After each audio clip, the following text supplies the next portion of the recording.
On est ici à l'école Chanoine-Baudet, qui est une école qui a reçu l'accréditation école entrepreneuriale. Qu'est-ce que ça signifie, une école entrepreneuriale?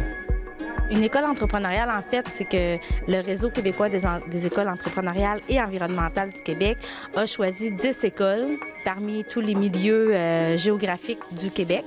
Il y avait une école par région administrative, donc nous avons été choisis parce qu'il y avait déjà beaucoup de projets entrepreneuriaux qui se faisaient à notre école, dont la course Claudie Ouellet, les créations Claudio. Donc, il y avait déjà beaucoup de choses, mais ça nous a amené aussi à nous pousser un peu plus parce que là, il a fallu mettre l'entrepreneuriat pour tous les élèves de tous les niveaux de notre école. Cette année, ce qui est un peu nouveau avec le réseau, on a instauré la concentration entrepreneuriale pour les élèves de secondaire 1 et 2, donc qui vont vivre toute l'année, les mercredis matins à la première période, en dehors de leurs cours. Toutes sortes de projets qui vont des fois mettre de l'avant par eux autres mêmes, des fois on va les aider aussi. Au début de l'année, on travaillait tous sur le projet des portes ouvertes pour les 6e années. C'était séparé en communauté, puis on avait toutes des parties à faire. Moi, je m'occupais des sondages qu'on faisait au niveau du secondaire, puis aussi un sondage, je pense, au primaire pour la journée, pour tout faire, la journée même à la fin de la journée. Puis là, on travaille sur des projets différents que tout le monde choisissait. Moi, je suis sur le projet du magasin. Je fais de la publicité parce qu'on voudrait faire un magasin général à l'école où c'est qu'on pourrait acheter des fournitures scolaires. En ce moment, avec Megan, on a parti une petite ligue de soccer le midi pour les élèves intéressés en secondaire 1-2. Mais avant, on faisait comme Samuel, puis on travaillait sur les portes ouvertes. C'est aussi un lieu où est-ce que les jeunes vont essayer de se découvrir. Donc, ils disent souvent au secondaire, c'est pas tant entreprendre pour être entrepreneur, c'est entreprendre soi-même pour voir qu'est-ce qu'on est, qu'est-ce qu'on veut, où est-ce qu'on s'en va, dans quoi on est bon, dans quoi on est moins bon, force et faiblesse.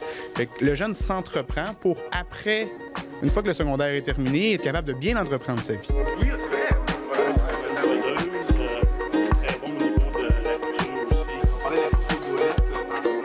Nous, en fait, il y a 30 mois, on a évalué qu'on avait des élèves qui avaient peut-être des besoins de sortir un petit peu de leur contexte de scolaire conventionnel.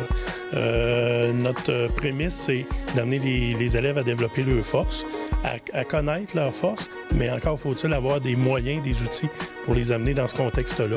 Donc, l'audio a été mis sur pied dans cette optique-là. Donc, c'est un peu un laboratoire qui nous permet de développer différents aspects, différentes compétences. On a des machines à coudre, on a des appareils de sérigraphie. On a commencé à travailler le cuir avec les élèves, puisque Saint-Pascal, c'est la capitale du cuir. À partir du moment où les élèves développent un aspect intéressant du travail, on s'aperçoit qu'on peut le transférer dans un autre contexte de travail. Et éventuellement aussi en classe. Donc, les compétences qu'ils développent ici, c'est des compétences qui peuvent être aussi intéressantes à observer en classe, aussi intéressantes à observer en milieu de travail, dans des milieux de stage. Souvent, ils parlent de l'école de façon plus positive. Ils sont intéressés par les projets qui vivent au niveau des ateliers. Et conséquemment, ce qu'on s'aperçoit, c'est que les jeunes ont effectivement plus de motivation à fréquenter le milieu scolaire. C'est sûr que les créations Claudio, qui ont une boutique en ligne maintenant, vont amener une plus-value dans tout ce qu'on entreprend à l'école comme projet. Si on prend juste, comme on a parlé des portes ouvertes, on a parlé aussi de la course Claudie Ouellet qui a lieu à chaque année au mois de mai, il y a toujours des T-shirts qui sont produits par nos élèves dans notre atelier de sérigraphie ici. Ça a comme uni l'adaptation scolaire et le régulier. Tu sais, des fois, dans certaines écoles, on dirait que c'est deux mondes différents.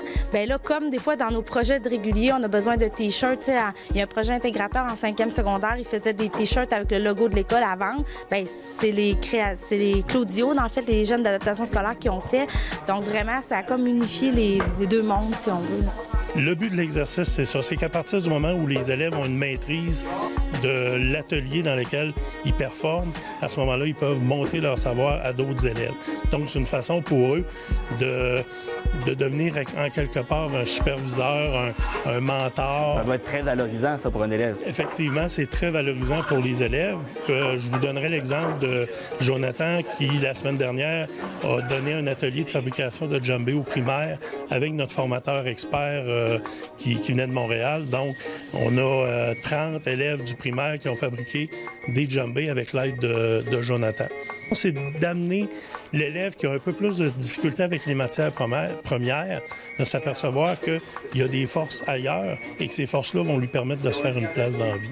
Parce que d'ailleurs, on est tous pareils, c'est avec nos forces qu'on se fait une place dans la vie. Bien, comme on disait un peu, on n'avait pas de couleur nécessairement à notre école. Donc, il y en a qui ont des options sport, sport-études. Nous, on n'avait pas ça. Donc là, ça nous a donné une couleur. Déjà, l'an prochain, on pense à l'offrir à première, deuxième et troisième secondaire. Comme ceux qui sont en deuxième secondaire cette année, s'ils veulent poursuivre, bien, on pense l'ouvrir à ceux-là. Donc déjà, ça peut s'ouvrir sur 3 ans. Et plus ça va aller, plus chaque enseignant aussi dans ses cours, au lieu de faire juste une activité par année, va peut-être en faire 2, en faire 3. Donc oui, je pense que ça va expansionner. On fait parler de nous autres, on sort de nos murs, la communauté embarque. Puis moi, je pense qu'il n'y a rien de négatif là, qui ressort de ça cette année. Là. Ça a été une belle aventure, puis ça va continuer encore plus l'an prochain.